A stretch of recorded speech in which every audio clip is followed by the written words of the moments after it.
దాత్రి టీవీలో మీ personal interview కోసం, వ్యాపార ప్రకటనల కోసం ఈ నెంబర్కి సంప్రదించండి. ఆడవాళ్ళు నైటీలు వేసుకున్నారు అని అంటే నేను ఒక్కటే చెప్తానండి, అందంగా కనపడడం అనేది మనకున్న ఒక వరం. ఆ వరాన్ని పక్కన పెట్టి ఏదో ఒక గోతాం వేసుకున్నట్టో లేకపోతే ఇంకొకటి వేసుకున్నట్టో చూపర్లకు ఎప్పుడూ కూడా మన మీద ఒక గౌరవం కలగాలి. నువ్వు బట్టలోడు తీసుకుని ఎదుటాన్ని కళ్ళు మూసుకోమంటావు ఎంతవరకు సమంజసం చెప్పండి? అలాగే ఉంటుంది. నేనేం వేసుకున్నా నువ్వు కామెంట్ చేయకూడదు అని అంటే అభ్యంతరకరమైనటువంటి ఉన్నప్పుడు ఖచ్చితంగా కామెంట్ చేస్తారు. ఇక్కడ నేనేం మాట్లాడుతున్నాను అనంటే, నువ్వు మారావు, మగాడు మారలా, వాణ్ణి మార్చు చాలు, నువ్వు మారకు. నువ్వు మారాల్సిన అవసరం లేదు. నేను ఇలాగే ఉంటా, నేను ఇలాగే జీన్స్లు వేసుకుంటా. నేను ఇవాళ జీన్స్ ప్యాంట్లు వేసుకునే అమ్మాయిలకి ఎన్ని రోగాలు వస్తున్నాయో నాకు తెలుసు. వాళ్ళ స్కిన్ టైట్లు వేసుకుని తిరిగే వాళ్ళకి ఆక్సిజన్ ఫ్లో లేక షార్ట్ బ్రెత్ తోటి, అలాగే ఎన్ని స్కిన్ డిసీజెస్ తోటి ఎంతమంది ఉన్నారో నాకు తెలుసు. అలాగే ఇలాంటి విచ్చలవిడితన జీవితం, స్వేచ్ఛ అనేటటువంటి జీవితంలోకి పోయి కాపురాలే నాశనం అయిపోయి, జీవితాలే నాశనం అయి డిప్రెషన్లోకి వెళ్ళి చావడానికి దగ్గరగా ఎంతమంది మహిళలు ఉన్నారో నాకు తెలుసు.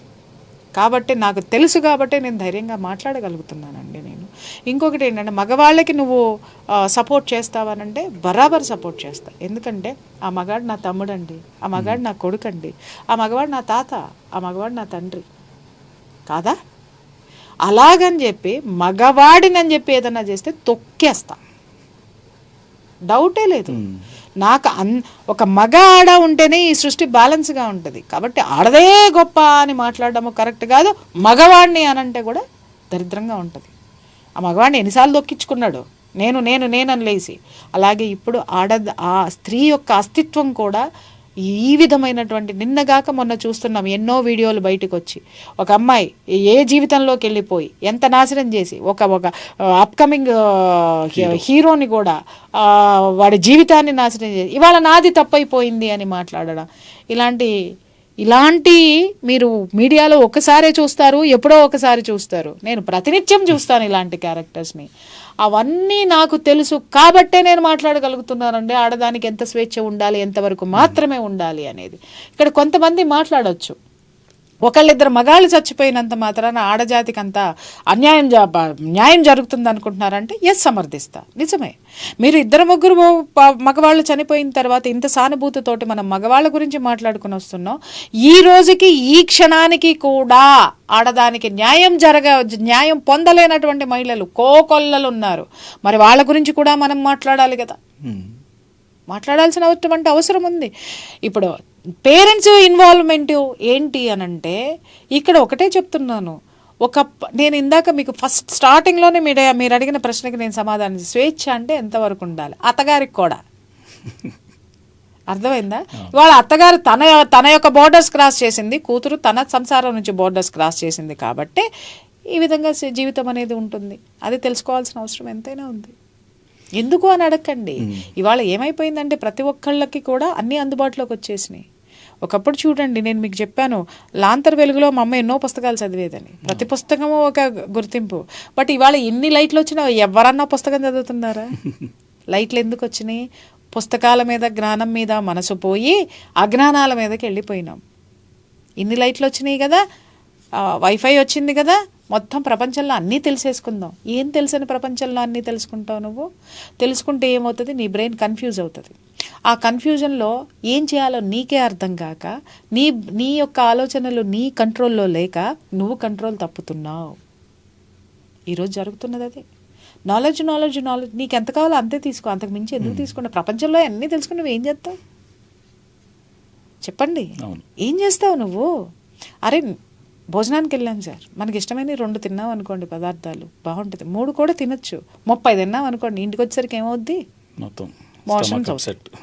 మోషన్స్ అవుతాయి. ఇవాళ అదే అవుతుంది. నీ బ్రెయిన్ కూడా వామిట్ చేస్తుంది నువ్వు తీసుకున్నటువంటి దరిద్రాన్నంతా కూడా.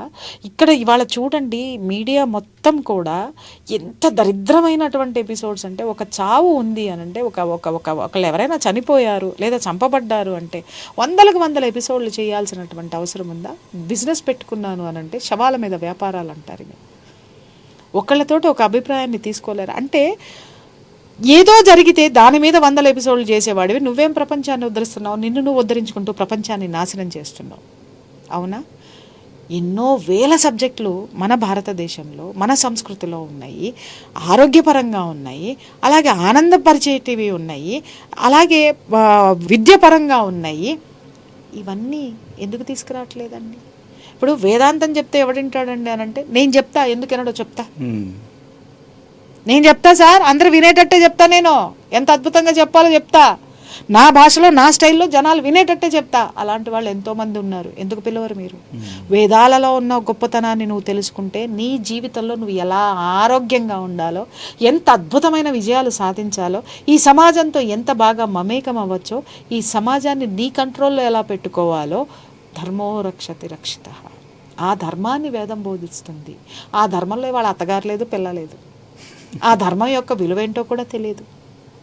To be frank I tell you, అందుకే ఈ దరిద్రాలు జరుగుతుంది.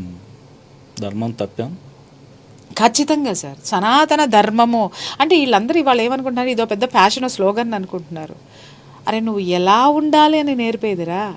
పక్కవాడికి ప్రకృతికి విఘాతం కలిగించకుండా, ఇబ్బంది కలిగించకుండా నువ్వు బ్రతికితే నువ్వు 150 ఏళ్ళు ఎలా బ్రతకచ్చో నా ధర్మం చెప్తుంది. ప్రశాంతంగా ఎలా ఉండొచ్చో చెబుతుంది. నువ్వు పూరి గుడిసెలో ఉన్నా కూడా ధనవంతుడు నీ దగ్గరికి ఎలా రావచ్చో చెబుతుంది. నువ్వు వాడు ఎంత గొప్ప ఫ్రెండ్షిప్ చెయ్యొచ్చో ధర్మం చెప్తుంది. అది నేర్చుకోరాబయ్యి అంటే సనాతన ధర్మం అనగానే ఇంకా వద్దులేండి, అది వేరే టాపిక్. అంటే లూప్ హోల్స్ని ఏవైతే ఉన్నాయో వాటిని హైలైట్ చేయడం అంతే. ఇప్పుడు ఏమండి మళ్ళీ చెప్తే అసహ్యంగా ఉంటుంది కానీ, ఓ తోటకెళ్ళాను సార్. తోటకెళ్తే మీ ఓ జాంకాయల చెట్టు, మామిడికాయల చెట్లు, సపోటా చెట్లు ఉన్నాయి. మీకు జాంకాయలు ఇష్టం, నాకు మామిడికాయలు ఇష్టం, ఆయనకి సపోటాలు ఇష్టం. తోటలోకి వెళ్ళిన తర్వాత నేను సపోటాలు ఏరుకుంటా, జాంకాయలు ఏరుకుంటా. మన పక్కనే ఓ పంది వెళ్తుందండి, అదేం చేస్తుంది, కింద అశుద్ధం ఏరుకుంటుంది. తోటలో అది ఏరుకుంది, అశుద్ధం. ఈ అశుద్ధాలు అనమాట ఇవన్నీ. అశుద్ధం ఏరుకున్నాయి ఈ జీవులు లాంటి వాళ్ళు. అంటే నేనేమంటానంటే అలాగనే సనాతన ధర్మాల్లో లూప్ హోల్స్ లేవంటే ఉన్నాయి, అది మనుషులు రాసినాయి, దాన్ని సరి చేసుకుందాం, సరి చేసుకుని ముందుకెళ్దామని చెప్తున్నాను నేను. అంతేగాని దాన్ని అడ్డం పెట్టుకొని ఈ ధర్మము సరికాదు అని చెప్పి మాట్లాడడము, ఇంకొకటి ఏదో గొప్పతనం ఉందని మాట్లాడడం నేను ఎప్పటికీ కూడా నేను ఒప్పుకోను అంతే. That's it. నా ధర్మం గొప్పది. భారతదేశంలో పుట్టడమే నాకు చాలా గర్వం సార్. నేను చెప్తున్నాను, ఎంతో పుణ్యం చేసుకుంటే కానీ ఈ దేశంలో నేను పుట్టలేను, ఈ గాలి నేను పీల్చలేను, ఈ గురువుల్ని నేను కలవలేను, ఈ శక్తిని నేను పొందలేను, ఈ బొట్టు నేను పెట్టుకోలేను, ఇంత అందంగా నేను రెడీ అవ్వలేను. దట్ ఈస్ మేరా భారత్ మహాన్.